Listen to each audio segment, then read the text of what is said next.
Clare Valley. Clare Valley. Clare Valley. Clare Valley. Clare Valley Podcast. Clare Valley Clare Podcast. Valley Podcast. Clare Valley Clare Podcast. Valley Podcast. You're listening. Clare Valley Podcast. Clare Valley Podcast. Hello and welcome to another episode 5 of the Clare Valley Podcast, keeping you informed on the latest council news and upcoming projects from the Clare and Gilbert Valleys Council. I'm Annabelle Homer, and this month some exciting news for anyone who loves a splash park. One is coming to the Clare Valley. Wow! That's so cool! I can't wait for the Clare Valley to have its own water park. Also, we recognise one of the region's unsung heroes. She's one of the reasons why the Valley has such a successful Autumn Garden Festival. I think I want to be busy and I like to feel needed, and I'm a doer. You tell me what you want and then I'll come up with ideas how you can get it done. But first, let's get the latest from Council Headquarters with CEO Dr. Helen McDonald. A bit of an update on the town hall situation in Riverton and Clare. I understand that Riverton is going ahead, the upgrade. Yes, so this is part of sort of preparing for the development of the budget, for the capital budget that is, for the next year. And so council had the opportunity to look and make a decision about the Clare and Riverton town halls and the work that could be done to those. And yes, it has agreed to at least consider, you can never make the final decision until they get the whole budget in front of them, but to have included in the budget the design work for the Riverton, upgrades to the Riverton Town Hall. So yes, that's where that is, but the Clare... So it's $40,000 you've factored in for that? Yes, that's the estimate budget that we think we need to allocate for that to happen. Now, the Clare Town Hall, that's been put on hold. Yes, there hasn't been a decision about that, and the reason for that is it occurred to me then when we were looking at spending tens of thousands of dollars on the town hall that it was premature to make a decision about what to do with that town hall in the absence of looking at all of council-owned buildings in Clare, both the civic and administrative buildings, and what we thought, or what council thinks needs to be in place to service the needs, future needs of the council. So, if you're going to spend a lot of money on a particular building, then you want to know you're making the right investment that's going to service the community for the next 20 or 30 years at least. So basically it's a pause, shall we say, for council to stop and have a think and look at all the buildings we've got and how they may be utilised, because certainly there's discussions about some of the buildings in what they're currently utilised for is not necessarily fit for purpose. For example, the library, the art house, the institute, those are some examples of other buildings you'll be looking at. Yeah, we'll be looking at all of the civic and administrative buildings that council owns in Clare. Absolutely everything from the Visitor Information Centre, the valleys, yes, the library, the admin building that we're sitting at the moment. Yes, all of those things. Because the town hall's a big space, it's used for concerts and things like that. But all these other buildings, they're quite small. So how would their purpose have any effect on what happens in the Clare Town Hall? For example, in the visioning project, and if you look at the report, there were suggestions that things like an art gallery could be put in there. There could be shops or new businesses in the town hall. So there's workspaces, and the communal workspaces in the town hall, that type of thing. Yeah, all sorts of different things. And, if you make a commitment to do one thing, then you may well be reducing your options to service future needs, which may be more important. The rate review, we have discussed this on the podcast before. What's the update with deciding about the rates in the future, especially for the next financial year? Well, watch this space is probably the best answer I can give. At the moment, council hasn't made a decision about what it wants to do, if anything, with the structure of the rates. A report's been handed to them, though, on recommendations. They've been provided with a number of potential options, which is really just a summary of all the workshops that they've done thus far and looked at different ideas. At this stage, council hasn't made a decision about where it wants to go. It has, however, asked for more information. One of the, I suppose, sticking points, part of it is understanding what rates are. Is a land tax. Basically, the more expensive your property, and the more property you have too, the higher your rates. But then there are issues, and that's a purist kind of approach, that you would take properties valued at $3 million, then you pay rates on that valuation of the property, for example. But there are other things that can be taken into account to think about equity. And one of the things that the councillors have been spending a lot of time angsting about, shall I say, is about differentials. So using differentials, so you basically discount the rate in the dollar that is charged for some land uses. So industrial, primary production, yes, and residential. Yeah. Well, residential is usually the base rate, and then everything's measured against that. So in our case, there's a big deduction for primary production, and then there's an increase for commercial and industrial. What the councillors have been looking at is, and wanting to get their head around, is what the differential should or should not be for primary production in particular, and what's fair and reasonable.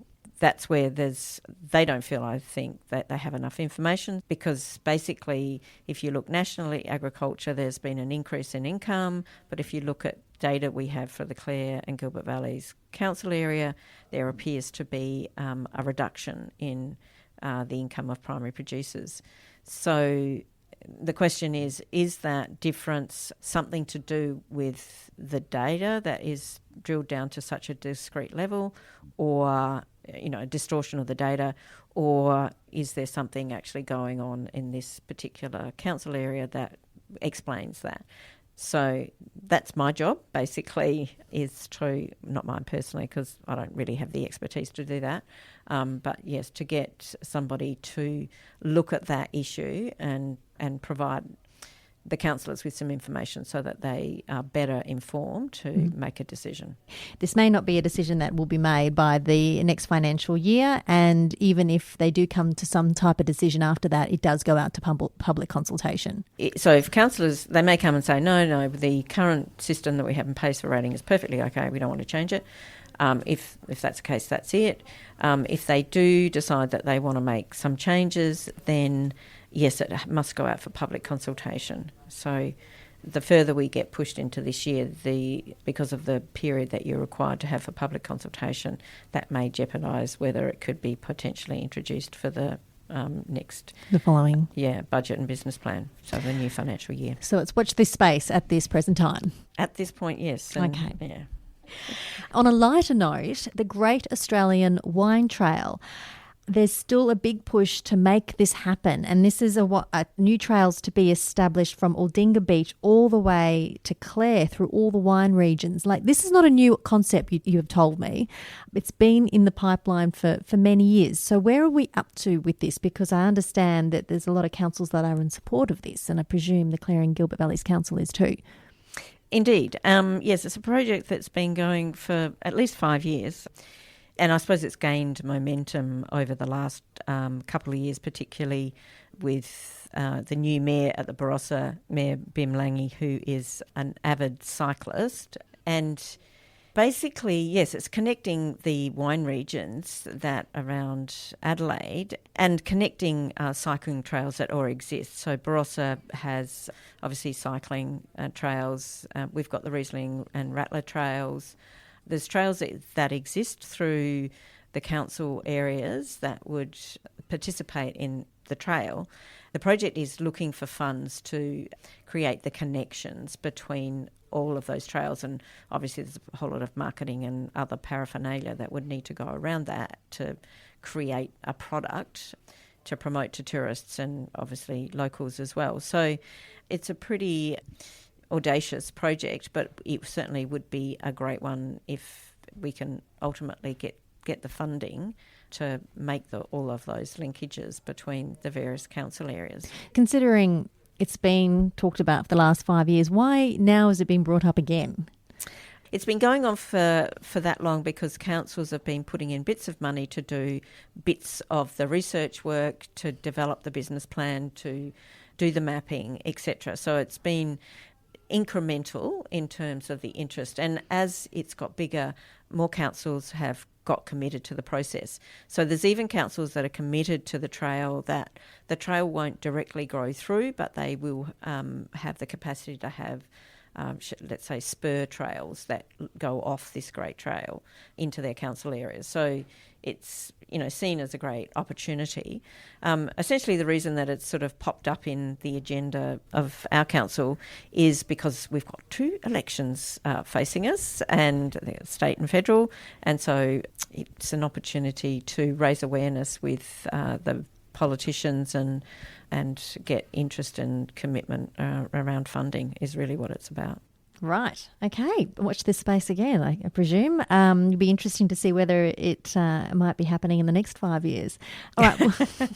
Well, let's hope so. I think what you'll find is that as time goes on, councils are making some of those investments in their existing trails to extend them to get those linkages in place. It's watch this space, but I think things are happening incrementally, even though there isn't a commitment from the federal government to fund it at this stage.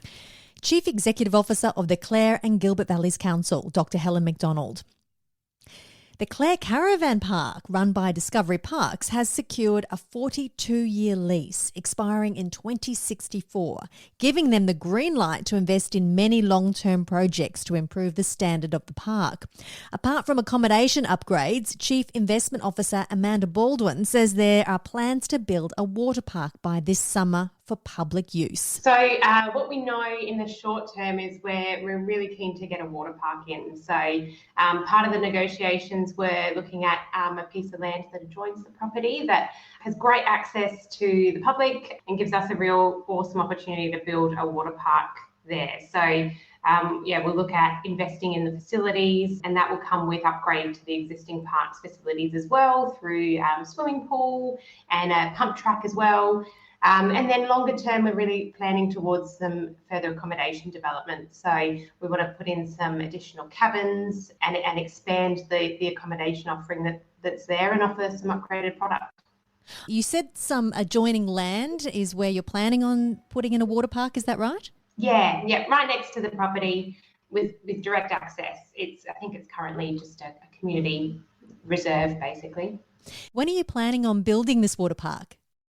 Well, our hope is to get it done for Christmas this year. So we do have a development approval. The lease is all signed, just a couple of conditions to sort of see through, and we should be able to kick it off and get it going for Christmas this year. What are we expecting to see as part of this water park? We like to think really carefully about the designs of these water parks. We've done quite a number of them around the country, and every time we do it, we really like to think about what really brings out and showcases the region that it's in. And so we've done ones that have like steamboat themes or pirate themes, depending on sort of where they're located. And for Clare, we're really wanting to sort of tap into the natural assets in the area. So we'd probably be really nature themed, tying into the landscape, giving opportunities for children of different ages to interact at different levels. So splash features, spray features, all with the natural theme. And are we talking water slides, or are we just talking big buckets, or or just a big... Definitely buckets, definitely splash things. I haven't seen sort of final designs. And we'll just have to have a think about the access as well with water slides, that type of thing. Safety is, number one priority for us. So we'll work through that in the designing phases. And in the other water parks that you've got around the country, I mean, have they got water slides, or is water slides a bit of a tricky thing? Oh, certainly if they're in our property and we've got a high level of control of access, we're more comfortable doing water slides. An example, so we've done a very similar project in Bunbury, which is a little town a couple of hours south of Perth, where we've partnered with council to build a community water splash park. And in that instance, the goal was to really make it greatly accessible, and so something that children of all ages and all capabilities can enjoy, even sort of accessible features as well, so even children in wheelchairs can get involved in things. So certainly when it's got that real public slant to it, we like to make them really open and accessible.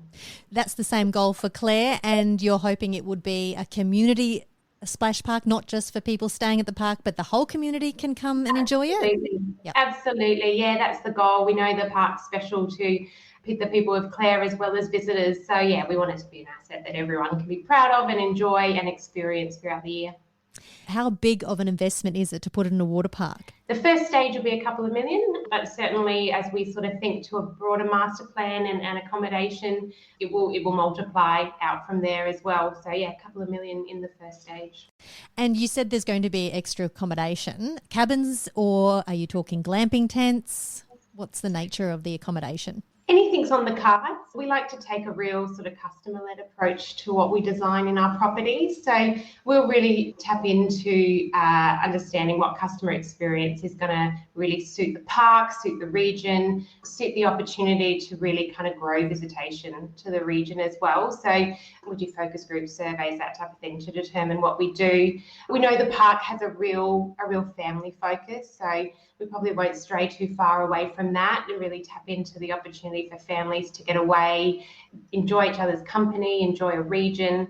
So that will be the real focus. And yeah, if there's an opportunity to do something a little bit experiential, whether that be a tent or just something in the design that sort of taps into the Clare heritage and the nature feel, then we'll look at opportunities to do that as well. Well, regional tourism generally has just gone through the roof in the last couple of years, pretty much since COVID.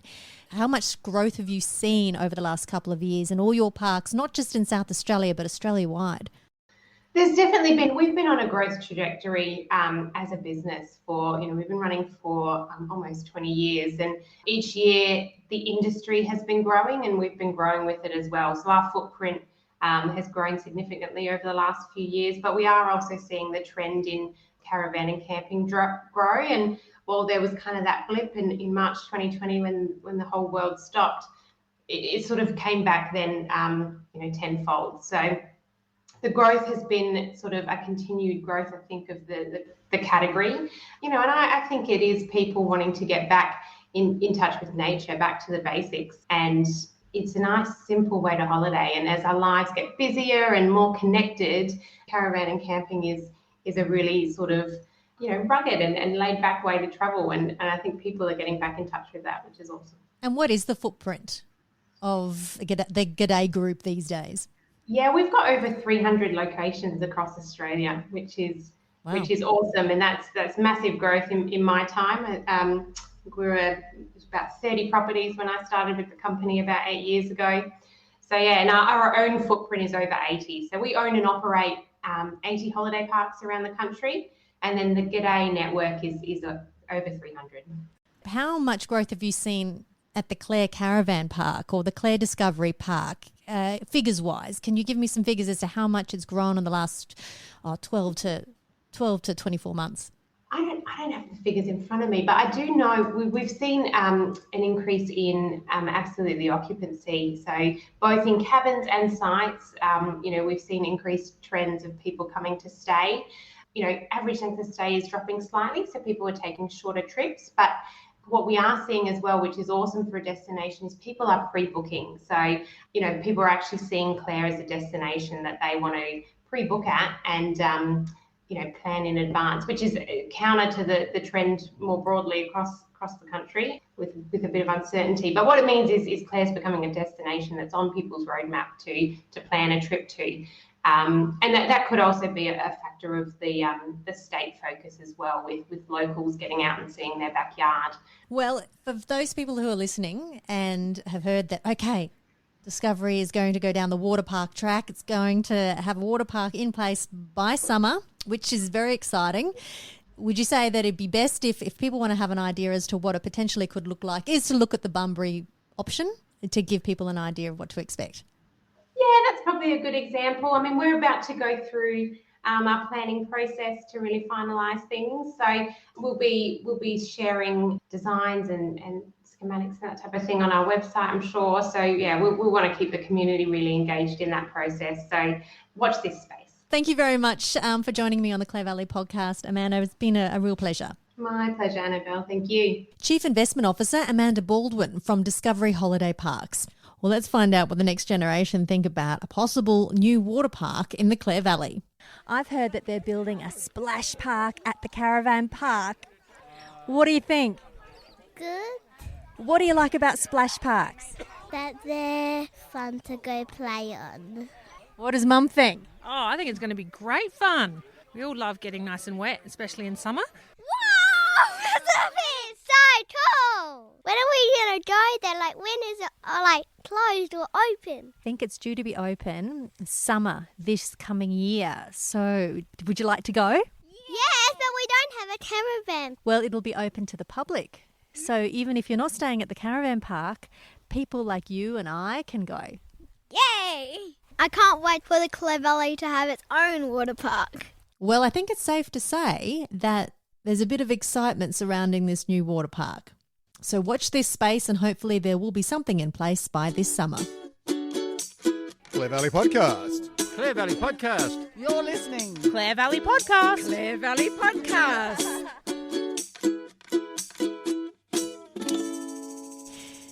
Today, we recognise one of the region's unsung heroes, Cheryl Koglin from Rhinee. Earlier this year, members of the community were recognised for their volunteering efforts through the Australian Citizen of the Year Awards.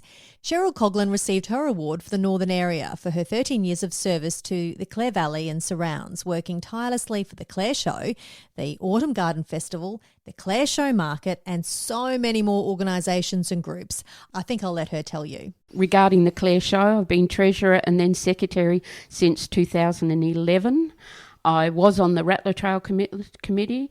I am NASA, which is Northern Agricultural Shows Association.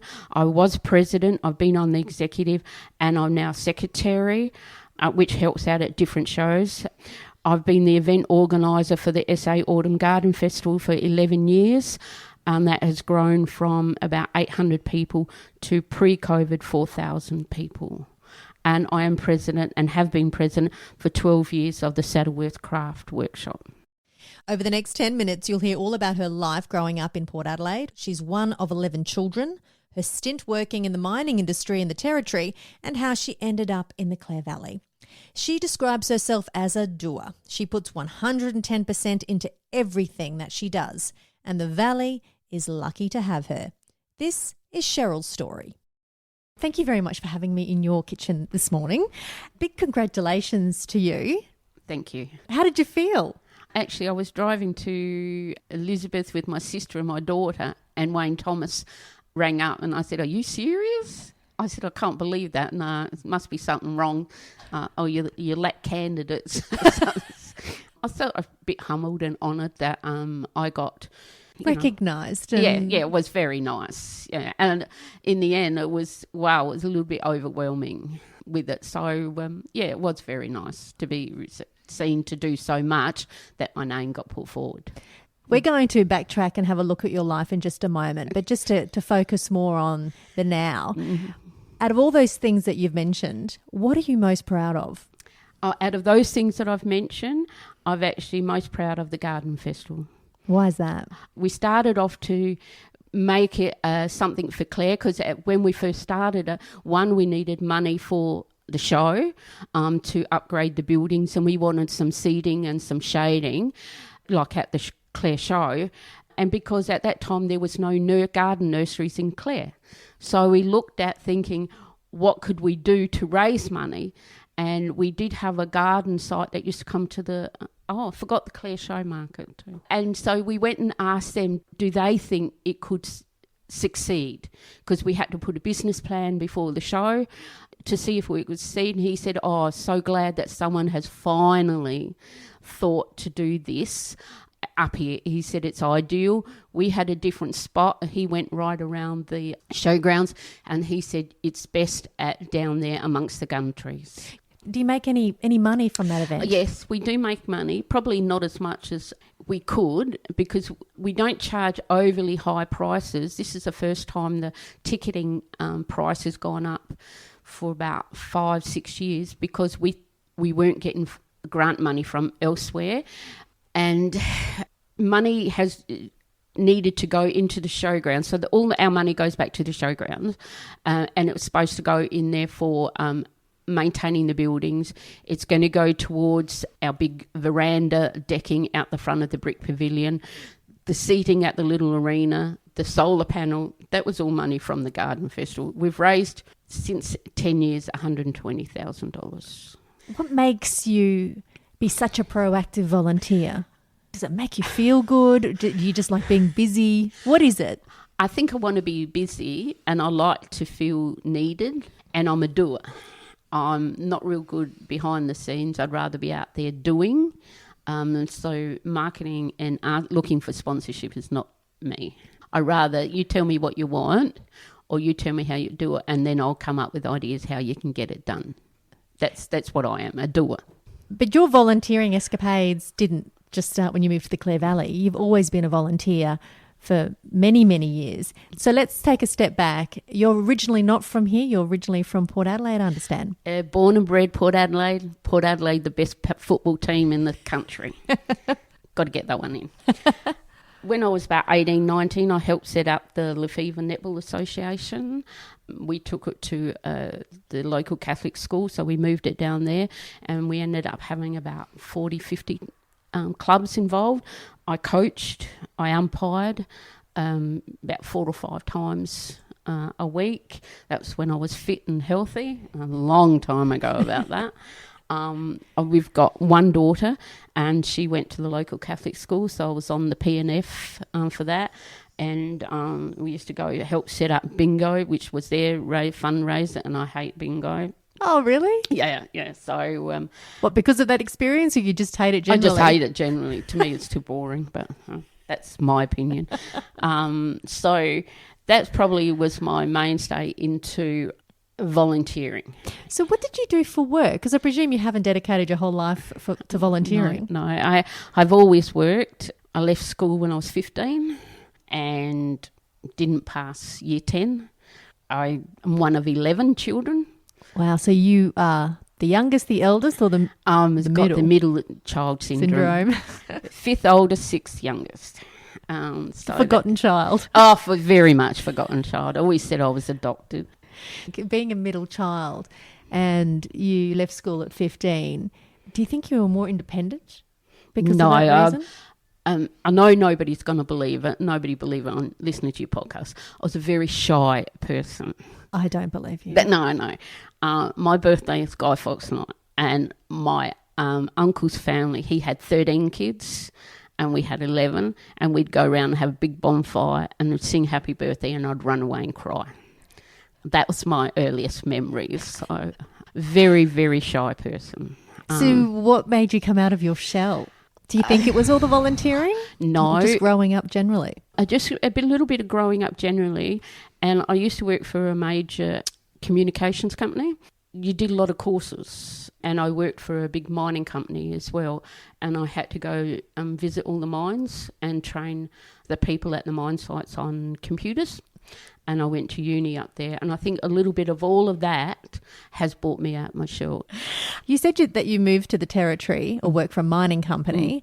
So you packed up your husband and your daughter and you moved up there for how long?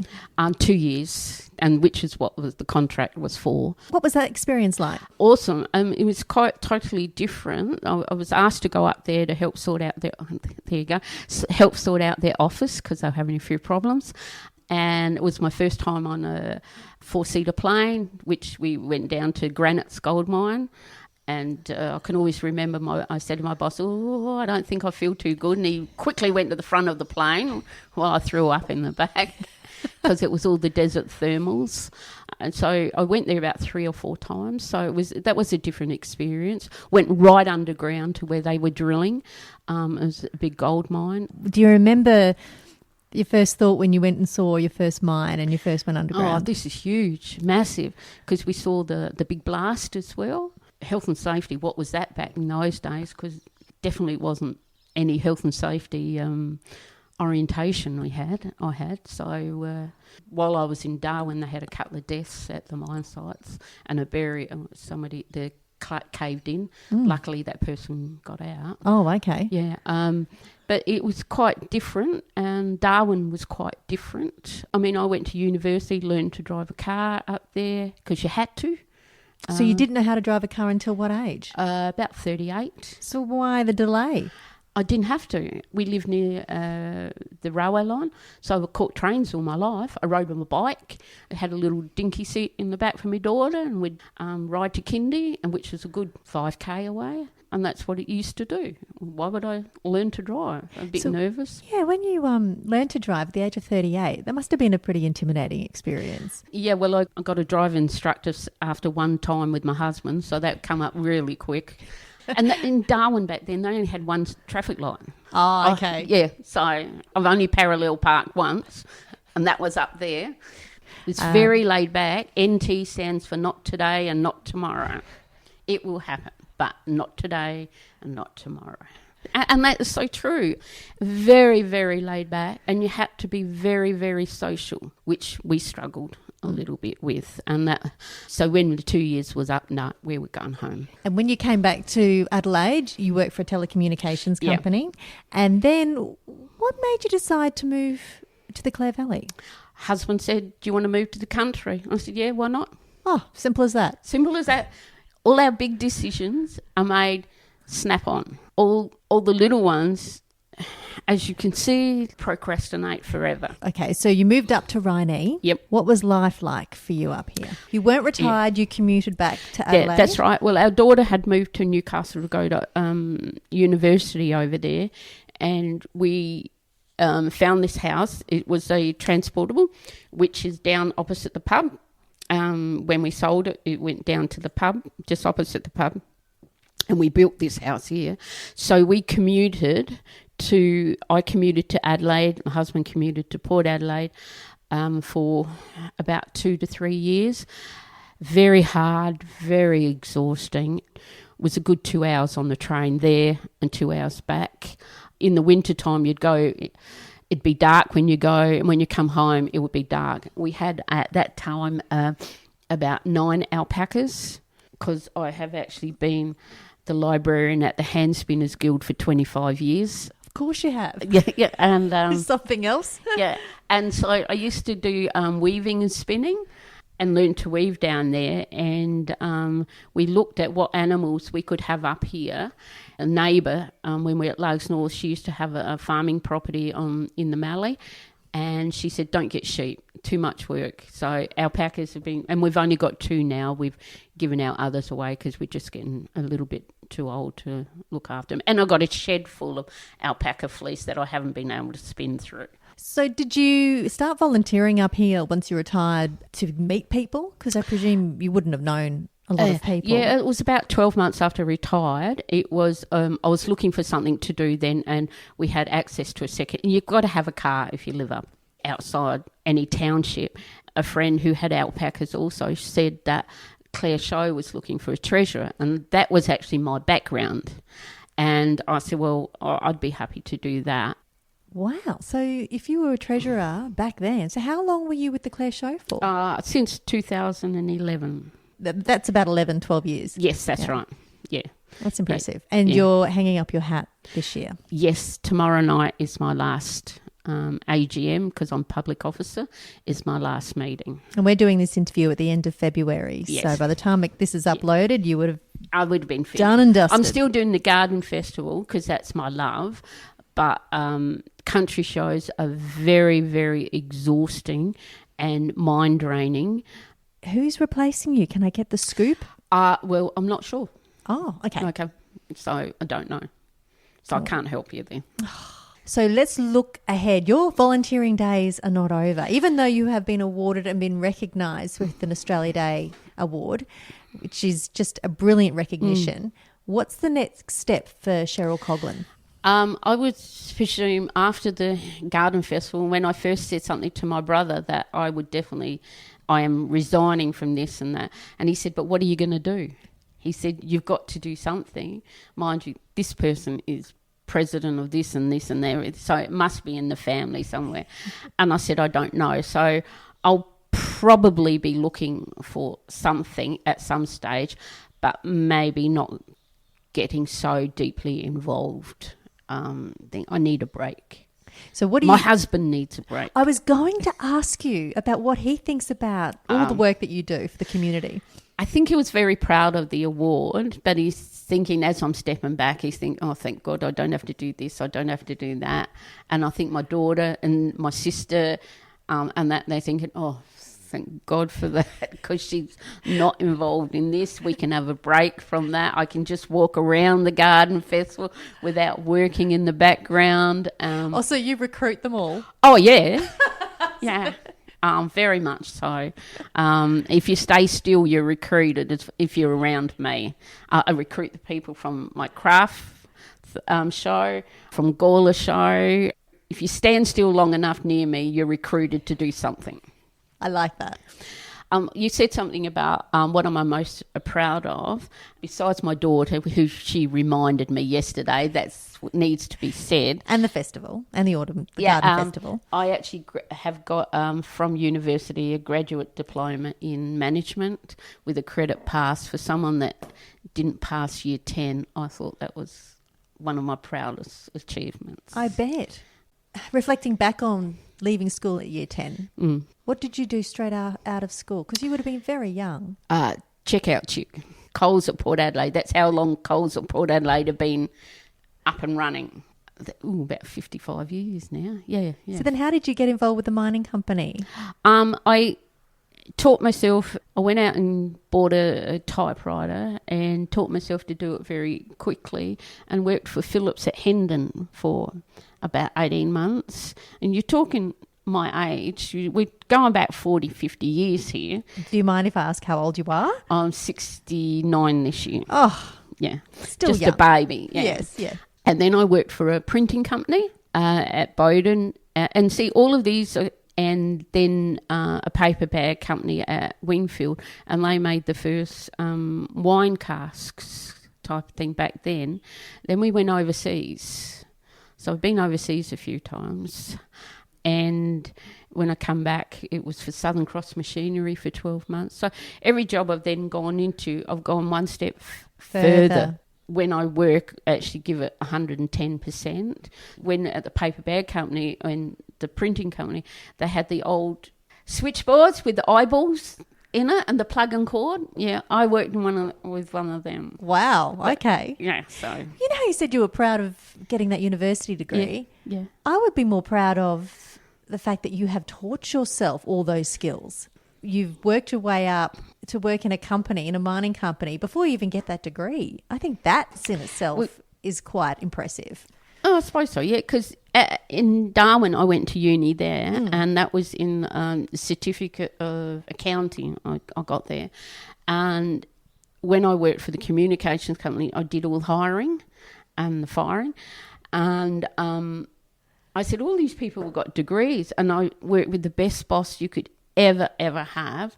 And I said, all these people have got degrees. So she said, well, what are you going to do? I said, actually, I wouldn't go back to do it. She said, fine, you work it all out. And they paid for me to go. So it was with the Institute of Management and Uni SA. Well done. Well done. Well, Cheryl, I just wanted to say congratulations and thank you very much for spending the time to talk to me today. Thank you. Good luck for the next 10 years of your volunteering career. Well, we'll see. It's got to be a step backwards. So. Oh, I'd love to know. I'd love to see what you do next. You obviously, as you say, you put 110% in. Yeah. So whoever you end up with or whatever organisation, they're going to be very lucky to have you. I suppose people said if they need someone, just give me a call. Call Cheryl. She's your girl. Yeah. Cheryl Koglin, one of the region's exceptional volunteers who has recently been recognised for her many years of service to the community. I hope you enjoyed this episode. If there's any local events, people or issues you'd like highlighted on this podcast, don't hesitate to get in contact.